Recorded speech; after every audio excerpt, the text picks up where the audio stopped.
This Torah class is brought to you by TorahAnytime.com. Shalom Aleichem, good morning. Welcome to those who are coming back from Chutz La'aretz. It's good to have you back. I want to dedicate the Shir to the Halachah of Ben Zion Ben Dosa, him and his family. Today we'll speak about Parshas Shemot and Inyane de Yoima. Everybody wants to speak about the hostage deal. Is it a good idea, not a good idea? Prisoners exchange in Halachah. What deal? So first we'll start with Parshas Shemot, beginning of the Parsha of Bnei Yisrael. Paru ve'ishatzu ve'yavu ve'yatnu b'm'od me'od. They multiplied, they increased in numbers. So much so that the Medrash says, Medrash Abba in Shemot Saba, Parsha Aleph or Yisrael, Rashi brings it, sextuplets, 6 in one shot. The Oznaim LaTorah says that somebody came, one of the Maskilim, came to his father-in-law, Rebbe Lezer Gordon, the Rosh Yeshiva tells, and he said to him, Rebbe, I believe in the words of the Torah, but the words of Chazal, 6 in one shot? Everyone in Klal Yisrael, all the women? That sounds a little exaggerated. Now I believe they increased the numbers in an unnatural way. That's clear to me, because they came down to Mitzrayim, only 70 people. They left, the Torah says, 600,000. After being there enslaved for 210 years, if it's a natural progression, they should leave with 1,200, maybe 1,500. So if they went up to crazy numbers like 600,000 in 210 years, obviously something happened. But 6 in one shot, how is that possible? I don't believe in it. So Belezer Gordon Zatzal told him, what you believe is only the written words. Whatever the Torah says, I'll give you a proof from what the Torah says that you can't refute. How many firstborns were there in Mitzrayim? Sefer Bamidbar, the Torah counts him, 22,000 and change. At the same time, the Torah says there's 600,000 men from the age of 20 to the age of 60. So you have to assume there's a lot of little kids under the age of 20. There's a lot of old people above the age of 60. Mistama, it's double that. So if you have 600,000 from the age of 20 to 60, you have probably another 600,000 from the age of 60 and up and 20 and down. That's 1.2 million Jewish people. And what about the women? You have to double that. So Mistama, you have about 2.4 million Jewish people leaving Mitzrayim, and you only have 22,000 firstborns, 22,000 and a few hundreds. How is that possible? Comes out that even according to normal Puhu Revu of our time, this is very strange. So he says to him, a normal family, more or less, has, let's say 5 kids. You have 22,000 firstborns on 1.2 million, we're only counting the men. The Torah only counts the firstborn men, the boys, the males, not the girls. 1.2 million males. We have the 600,000 from 20 to 60. You have under 20 and above 60. That's about 1.2. If you have 1.2 million and you have about 5 kids per family, you should have 250,000 firstborns. How is it possible you only have 22,000? Since Moshe Rabbeinu wrote the chapter 90 in Tehillim, Tefillah LeMoshe, and there he testifies that people live for 70 to 80 years. Yemei shnoseinu bahem, shivim, ve'im b'gvuros, shmoinim shana. So how many times can a lady get pregnant in that short life? 10 times. If you have 22,000 and change firstborns, and you have 1.2 million, so you have to divide 1.2 million by 22,000, and you have about 55 births. That means each one gave birth, if only 9 or 10 times she gets pregnant in her lifetime, that means about 6 times, 6 kids in one shot, just like Chazal said. Says the Oznaim LaTorah, it's a mitzvah to be mefarsem davar zeh, so that's what I'm trying to do.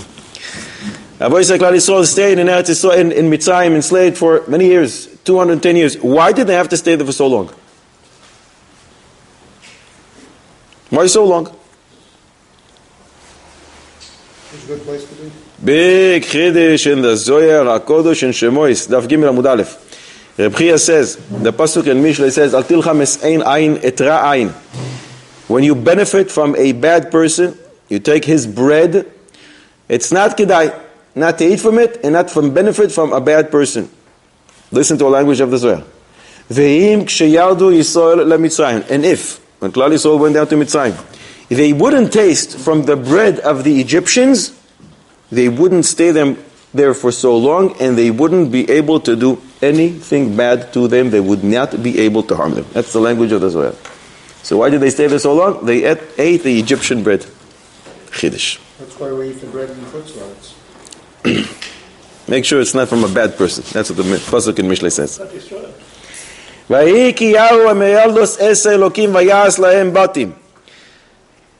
Shifra and Pua revive the kids, and HaKadosh Baruch Hu rewards them with Bate Kehuna, Levia, and Malchus.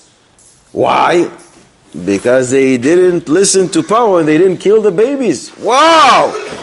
What tzadikois! Wow! They weren't murderers. Shkoyach. What's the big deal? I mean, it's impressive, but not such a big deal, because if they did listen to Paro's decree, we would call them murderers. If Hitler commands everybody should kill their own kids, would people do it? Of course not. So what's the big revusa? What's the big deal that they actually didn't listen to Paro? So they didn't kill, so they're not murderers. Oh, you're not a murderer, so you get a big reward. Malchus, Kehuna, Levia from you. Why? There's many people who don't kill, but they actually would like to. So why don't they? All kinds of reasons. They don't want to get caught. What will people say? I'm not going to get alif in a shlishi aliyah in the shul. My conscience. Maybe somebody's going to take revenge. There's softies. There's many reasons why people don't kill. On the other hand, there are many people who save lives. Why? Kavod, money, prestige, fortune, fame. It feels good. Gives me satisfaction. All these may be good reasons. But that's not the claim to fame of the Meyaldos. What does the Pasuk says? Vayehi ki yaru ha-Meyaldos esa Elokim, because they had yiras shamayim, they had yiras Elokim. They decided not to kill, not because Paro said, not because it feels good, not because I'm a softie, not because I'm afraid somebody's going to take revenge, just because HaKadosh Baruch Hu says this is not the thing to do. Take all the reasons in the world to do or not to do something. That's great. But the main reason that should pave our path throughout the day, all day long, every single day, is what is Ratzon Hashem. What does HaKadosh Baruch Hu want from me now? And when you do that, and whatever you do is for that reason alone, that's Yiras Elokim. And for that, HaKadosh Baruch Hu rewards. So that should be the main thing that we focus on. What does HaKadosh Baruch Hu want from me? Not because it looks good, it doesn't look good, makes me feel good, or it doesn't. It's insignificant. It's only about Yiras Shamayim. ויגדל הילד ותביאהו לבס פרוי וילה לבן ותקרא שמוי מוישה. Why? ותאמר כי מן המים השסיעו. What does that mean? And she called him Moshe. You know why? Because they pulled him from the water. Some explain. If she pulled him from the water, let's look at the word water. Mem, Yud, Mem. If you count the letters leading to Mem, that means Aleph plus Beis plus Gimel plus Dalet, 1 plus 2 plus 3 plus 4, all the way to Mem, that's 145. Including Mem? Yeah. If you count the letters leading to Yud, 1 plus 2 plus 3 plus 4, that's 55. And we have another Mem, Mahim, another 145. How much is 145 plus 145? That's 300 plus 55, that's 345? That's Moshe. That's what she said. Kimin hamayim, from the letters of mayim, the letters of water, I pulled him. I pulled his name. That's why I called him Moshe, because I got his name from the water. Moshe is born. Vayelech ish mi beis Levi. Who is he? Don't know. Shh, secret. Don't say his name. Vayikach, and he married. Whom did he marry? Bas Levi. What's her name? Vatar Haisha, and she was pregnant. Vateled Ben. Don't say who it is. What's the big secret? Next parsha, Perek Vav and Vayera, the Torah says, Vayikach Amram. Oh, so you know his name. Et Yocheved. And Vateled lo es Aaron ves Moshe. So we know all the names. But now you're hiding it. Inconsistent. Same thing with Minchas and Zimri. They tell you after the parsha. So let's start it here. This two Chumashim before. If you want to tell me the name, share the name. If you don't, so be consistent and don't. How come here when he's born, not his name and not his parents' name? But later on, yeah, his father, his mother, we know the names. We know him, we know his brother. Says it Moshe. When a baby is born, he's a sack of potential. He's a box full of skills and abilities, but we have no idea what he's going to do with them. Don't count on Yichus. If the Torah would say, Vayikach Amram et Yocheved, here in our pasuk we would say, wow, Amram and Yocheved, what do you expect? Shabbos Nun Hey, the Gemara says, Amram is one of the 4 people who never sinned. Never sinned. And the only reason he died is because people were not going to live forever because of the Nachash. Tzadik Gamur. So if you know he marries a tzaddik like Yocheved, you understand this kid is going to be unbelievable. So it's like no-brainer. And how can I become great like Moshe? I don't have parents like Amram and Yocheved. So Torah says it has nothing to do with the Yichus. Don't count on Yichus. Moshe, you have a lot of potential. You have great parents. You have your set of skills and abilities, but let's see what you do with them. And after Moshe works on himself and becomes the Moshe that he is because he did it to himself, the Torah says, okay, so Nat will tell you his name is Moshe. And by the way, you know who his parents were? Amram and Yocheved. But it's not because of Amram and Yocheved that he became so great. It's because he decided to be great. And he used his Bchira Chofshis to use and channel his potential to the right way. In other words, one can never assume, if I have great parents, or the reverse.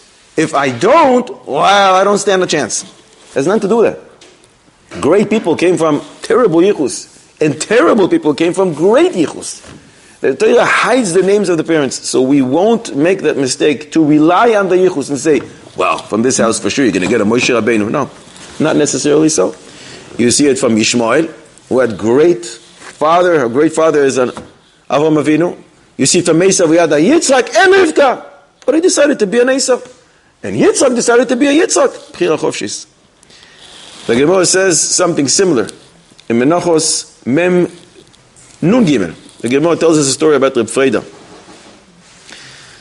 Reb Freida was sitting at home.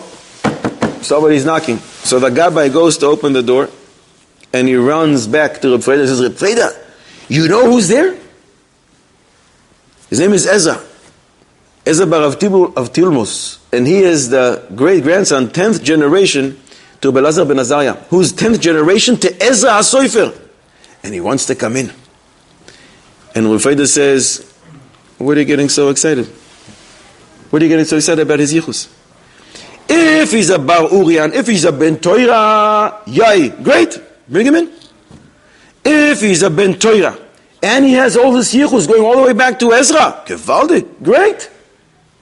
But if all he has is the yichus, and he's the 10th generation to Ezra, but that's where it stops, let it be consumed in fire. And his yichus works against him.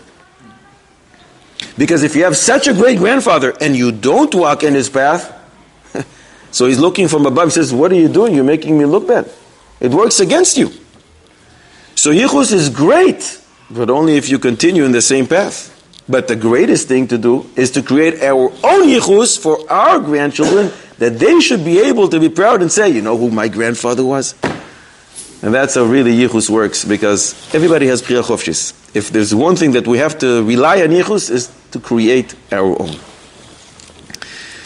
Can we say there's another reason why they might have put in initially the name of the parents? Because the actual marriage was against the Torah.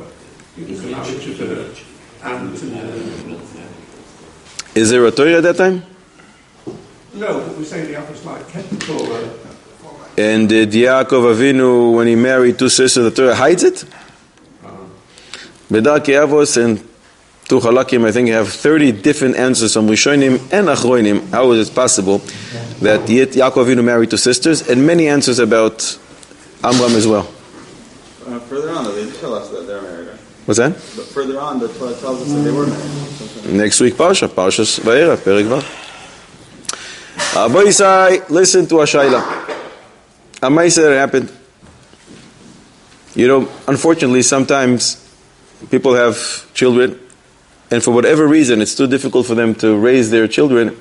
They're too poor, the child is too noisy. For whatever reason, they just drop them off at the entrance of a hospital. Unfortunately, it happens all over the world many times. This Maisa is similar, but not exactly. There's a very poor lady who was pregnant. She's about to give birth. So she goes to the hospital, and she registered under a different name.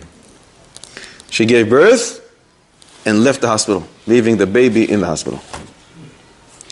The hospital needs a nursing lady. So they advertise that they're looking for a lady to do this, and they're going to pay. She reads the ad. She says, great. She goes back to the hospital under her real name this time, so they won't know it's her son. And she starts nursing this baby, and they pay her. Now it comes time to do a little introspection, and she asks, is this okay? Am I allowed to do this? Am I allowed to get money from the hospital for nursing my own son, or is that considered stealing? Shimon Rabbi Yisai Dayani Mumchim. What do you say? Baruch atah Adonai Eloheinu melech haolam she'akol nהיה bidvoroi. Amen. She's allowed to do it. Allowed to do it. And why not?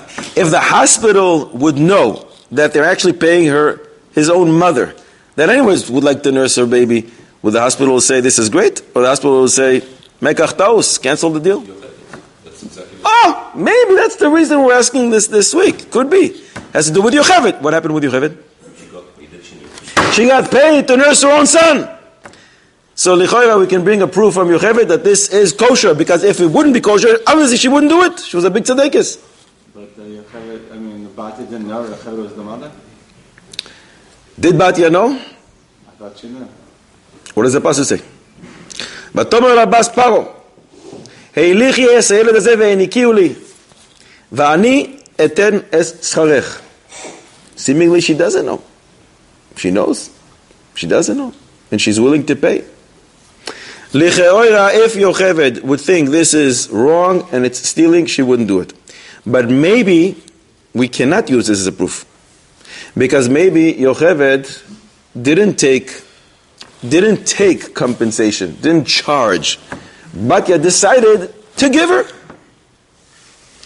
But there's a Medrash Rabbah against this. The language of the Medrash Rabbah, Parsha Aleph Ois Kaf Hei, HaKadosh Baruch Hu says, Tzadikim, not only did I give them back their lost item, I even pay them their reward, their compensation. Not only did I give back Yocheved her lost item, Moshe, her baby, I even gave her sachar. So lichora, that's her salary. She works as if, and she gets paid to nurse her own baby. No, but maybe there's a difference. She would not have given the child in Yocheved she wanted. It's just the circumstances. Sakana Nefashot said, this lady is poor. She can't raise him. She says, I can't.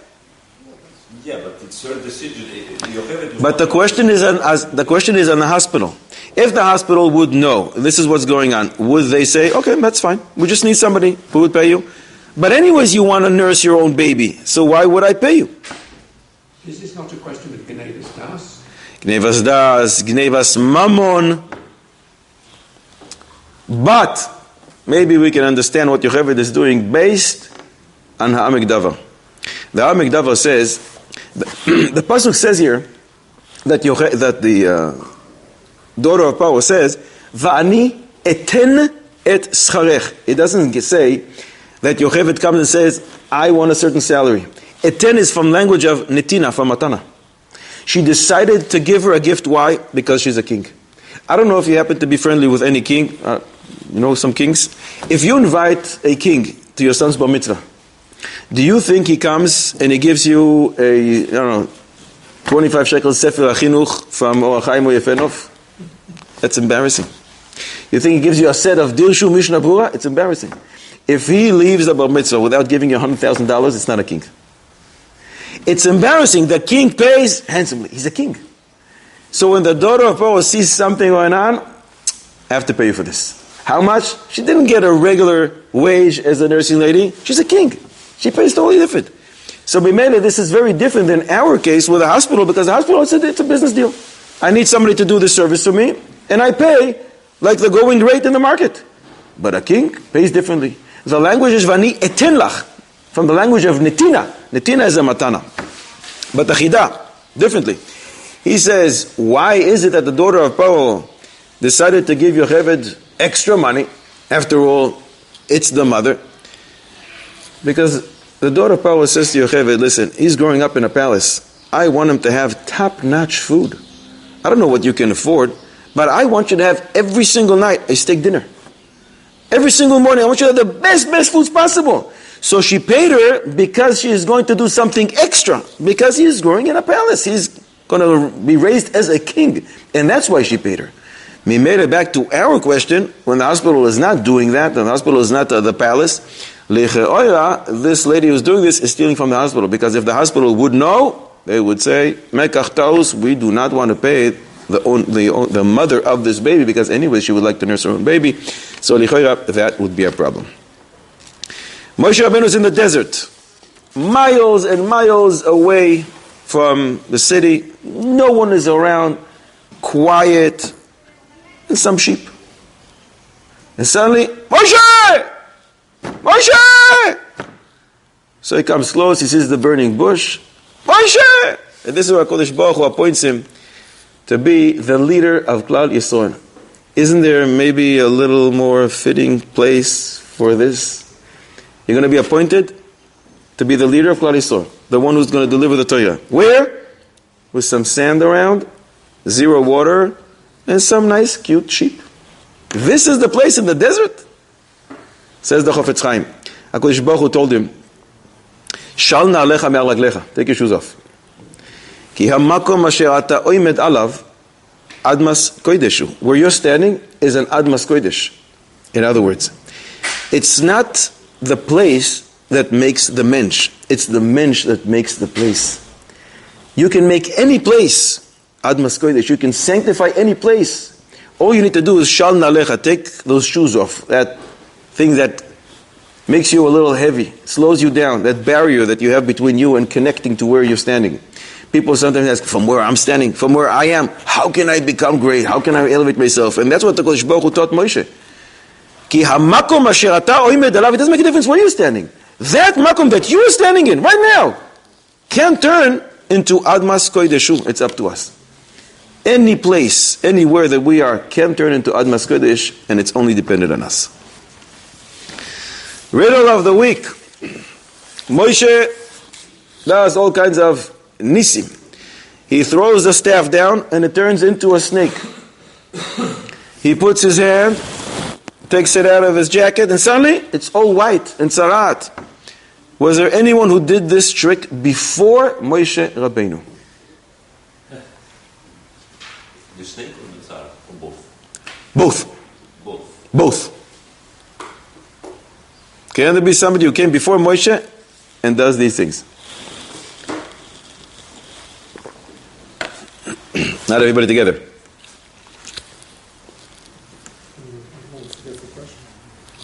Big Chiddush, gigantic Chiddush. Medrash Agadol, Perek Daled, Ois Lamed, Pasuk Lamed. The Pasuk says, Vayas ha'oisois le'einei ha'am. He does these signs in front of the nations. What is the word? Ha'oisos, that letter, hey ha'yediyah. The signs. Why can't you say Vayas oisos le'einei ha'am? Says the Medrash. Last week's Parsha. פרק מ"ט פסוק א' האספו והגידו לכם מעשה אשר יקרא אתכם באחיס הים. Yaakov Avinu gathers everybody and says, come, I'll tell you what's going to happen with you. What did he tell them? Says the Medrash, Yaakov Avinu did exactly the same thing. He took his stick, he threw it down and turned into a snake. Then he grabbed it again, became a stick. He put his hand in his jacket, took it out, it was white. He put it back, it's fine. And he said to his children, listen, you're going to be enslaved in Mitzrayim for many years. Somebody will come and will claim, I'm the savior. Come, follow me. If you do, the Egyptians will kill you. You have to wait until someone will come and show you these exact signs. When you see these two signs, then you'll know he is the real deal. That's why the Pasuk says, Vayas ha-oisois. The signs. Which signs?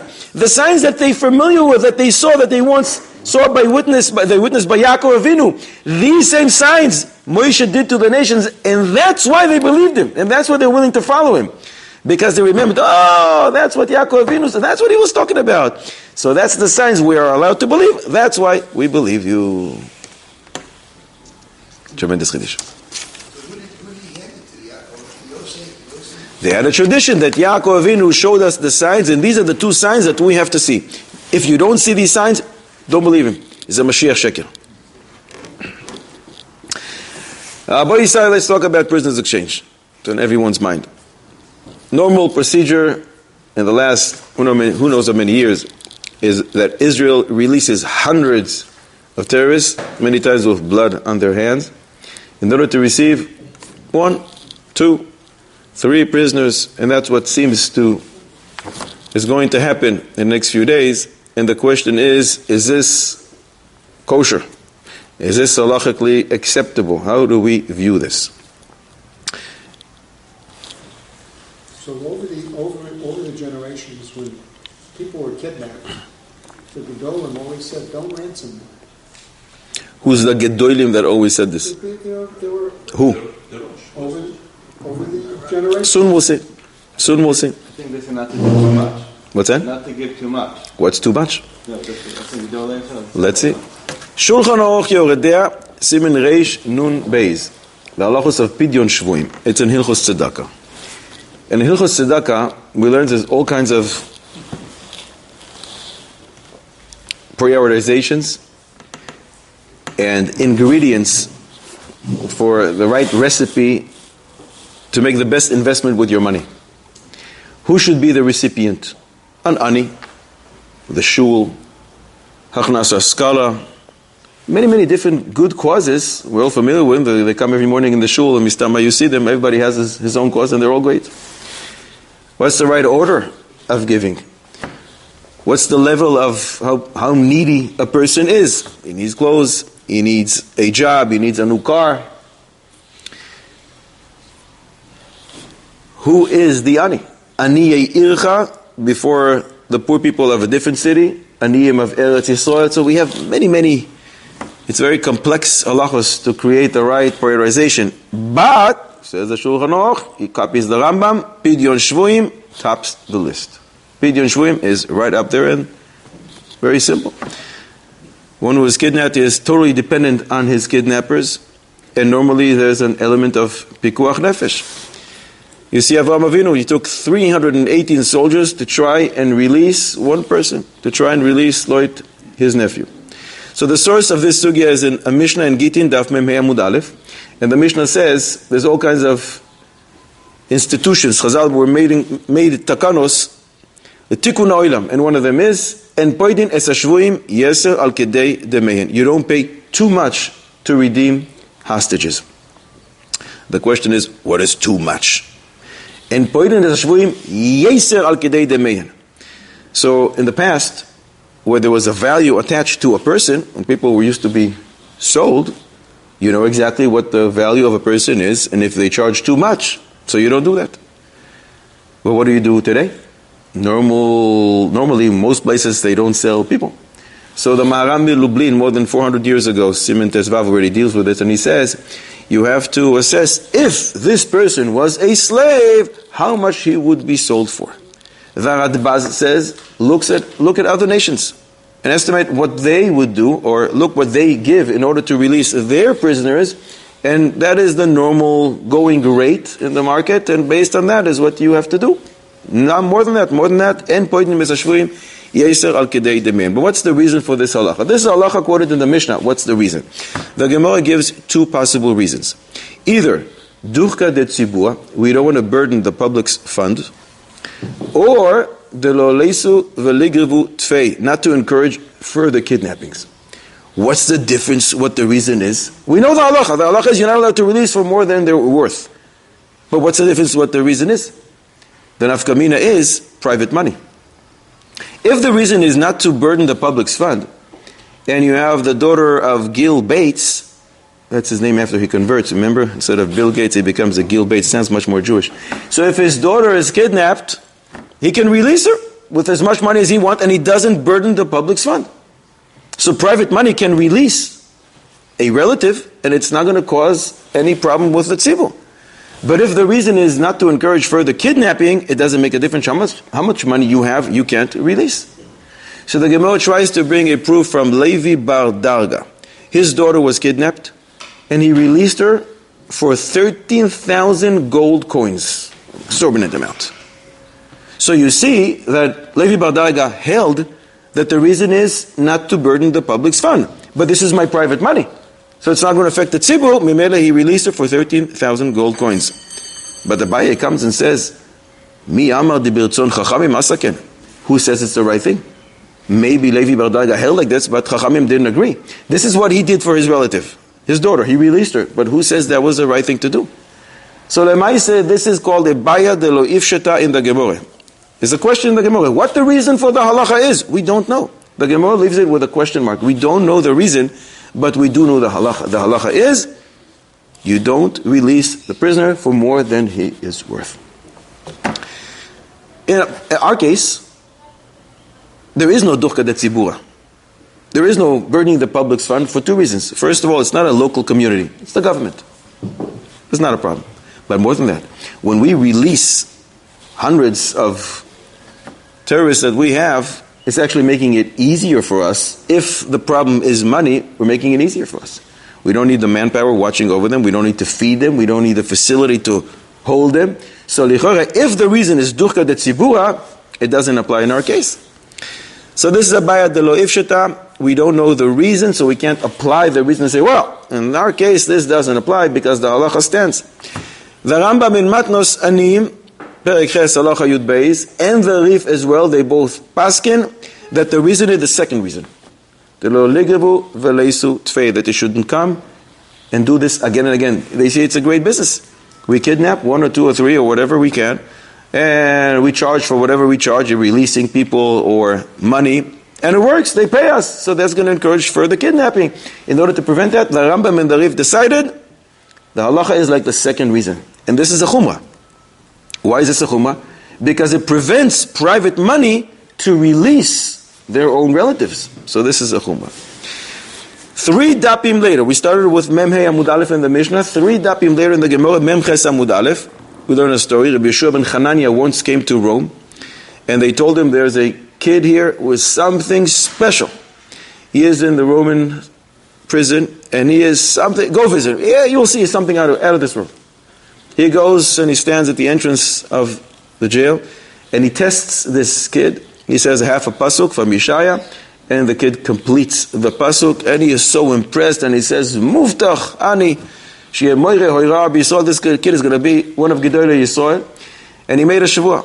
I'm not moving from here until I release him, no matter what is the price that they will charge. It doesn't make a difference. Ha'avoida, it's the language of shavua. Eini zaz mikan, ad she'evdenu b'chol mamon.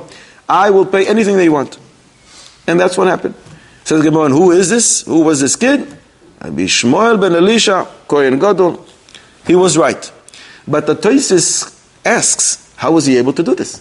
Just 3 dapim before we learn, and poidim es hashvuim yesel kedei demed. You can't release for more than one's worth. So how was he able to do this? The Tosfos answers, Be worth more than one person. if the going rate is 100 shekels, and you give $1 million, that's more than his worth. It's according to the going rate, not according to Gedolei Yisrael. The Tosfos gives 2 answers. Either because a person who is muflag bechokhma, he is going to be one of the Gedolim, or he is already a Gadol, this halacha doesn't apply to him. You can do whatever you need in order to release him. Or because every time one is in jail, there's a pikuach nefesh element. But in the Roman jail, there was an eminent, clear pikuach nefesh situation, and when that happens, this halacha is not relevant. The Maharshal says this Tosfos is la halacha, which means the halacha is that when you have a clear and present pikuach nefesh situation, this halacha does not apply. So back to our case, it is clear to all that it's a major pikuach nefesh shaila for our hostages. So if you want to introduce this halacha that says you can't release for more than is worth, based on the mashal, it's not relevant at all. The Radbaz says, a great chiddush. He says, we see people releasing all the time, people more than they're worth. How are they able to do it? He offers 4 different reasons why people do it. One of the reasons, he says, because sometimes in jail, they force a person to transgress the Torah. So you're not releasing the person. You're releasing the religion and the Torah itself. Poidim es hadas. That's his language. You're releasing Yiddishkeit itself. You're not releasing the person, you're releasing Yiddishkeit itself. He says, how much more so when it's done to little kids who are taught in jail to do the wrong thing, they're going to grow up, they're not going to have any recollection of what Yiddishkeit is all about. You're mamish releasing from captivity HaKadosh Baruch Hu itself as if. That's a tremendous chiddush. So what you mentioned before is Gdolei Yisrael. Mistama, you're referring to Maharam Yehutenberg. Maharam Yehutenberg was one of the last Baalei HaTosfos. He's mentioned 12 times in Tosfos throughout Shas. His Talmidim, the Rosh, the Mordechai, the Tashbetz, greatest people. He lived in Germany under King Rudolf I. And at that time in Germany, the citizens of the country were actually considered slaves to the country. So you can't leave. And somebody said to the king that the Maharam Yehutenberg is planning to leave the country, and not only that, he's planning to leave to Eretz Yisrael. Very, very severe. So they put him in jail. His Talmid, the Rosh, gathered an unbelievable amount of money amassed from everybody in order to release him, and they were willing to do this. But the Maharam Yehutenberg said, leave me here. Because if you're going to do this, they're going to continue doing this, and they're going to see it's worth it, it's a great business to be in, and they're going to kidnap all the Rabbanim. So he said, I want to stay here.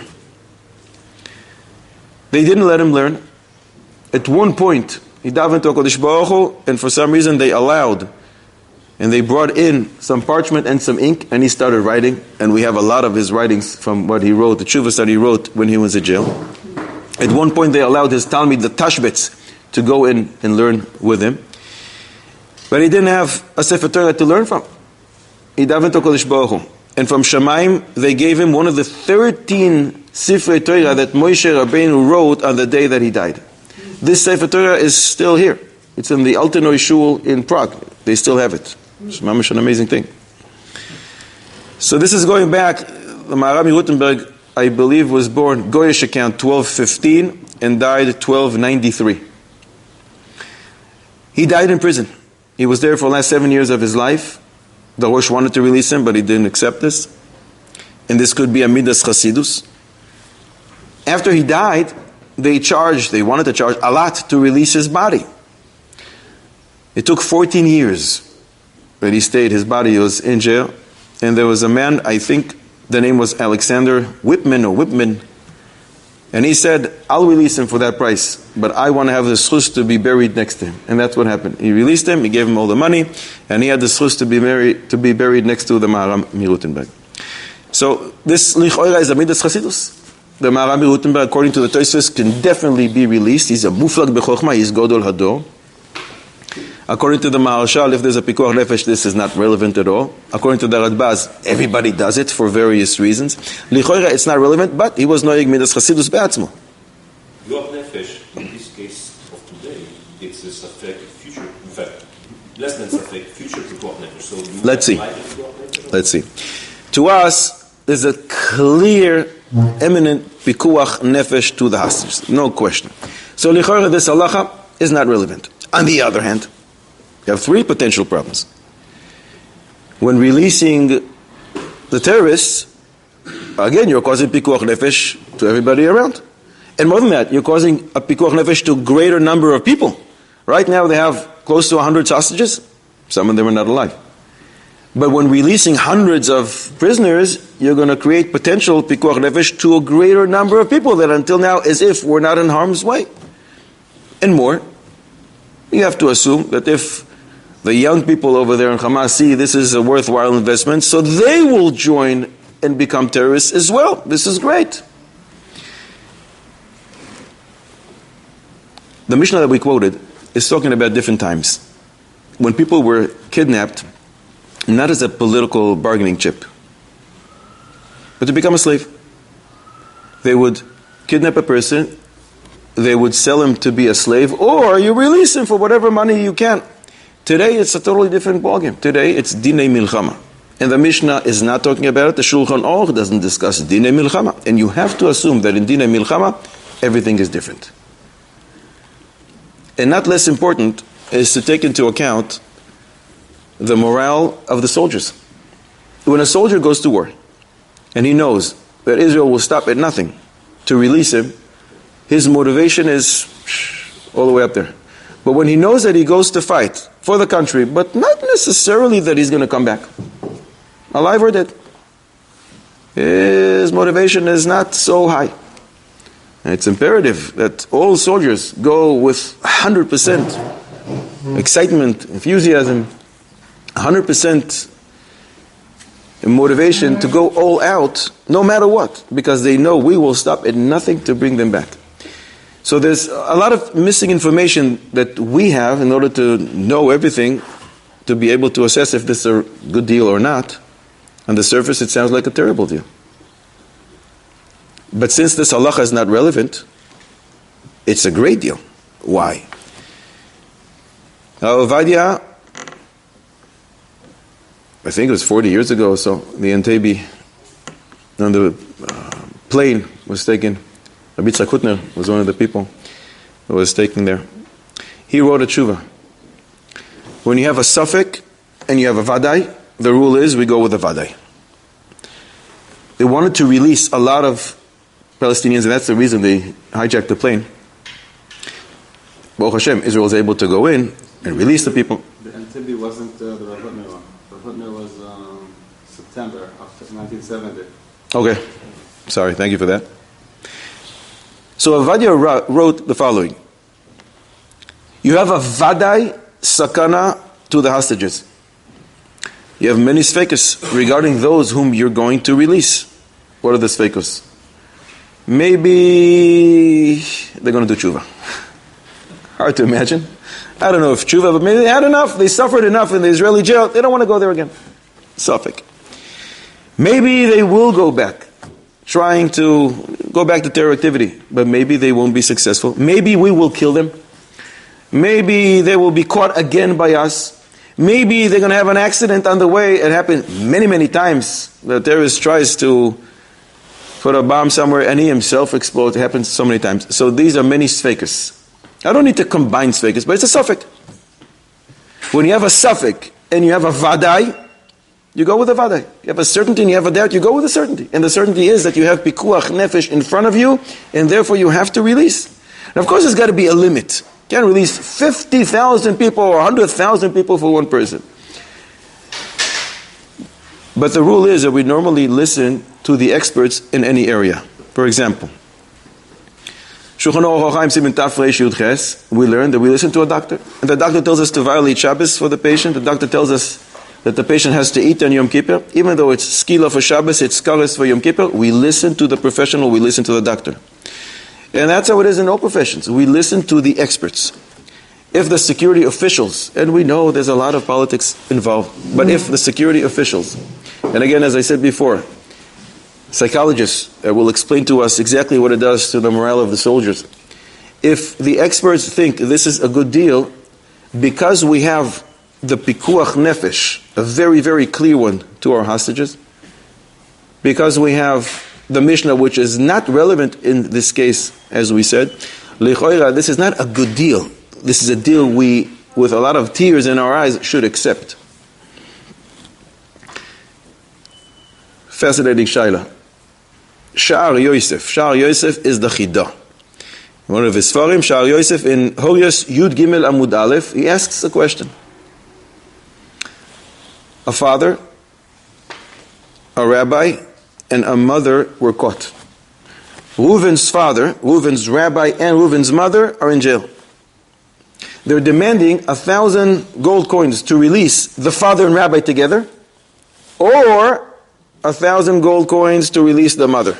Reuven only has 1,000 gold coins. Whom should he release? the father and his rabbi, they go together, package deal, or the mother. Each one is 1,000, but he only has 1,000, so he can only release the mother or the father and the rabbi. What do you say? The mother. What's that? The mother. Why the mother? Because it's a big zilzal for her to be... So in Hilchos Tzedakah we learn that when you have a guy and a lady, you release the lady because it's more busha for her. But that's when you have 1 and 1. Here you have 2. It's many more mitzvahs in the world. Why do you prefer 1 over 2? What's that?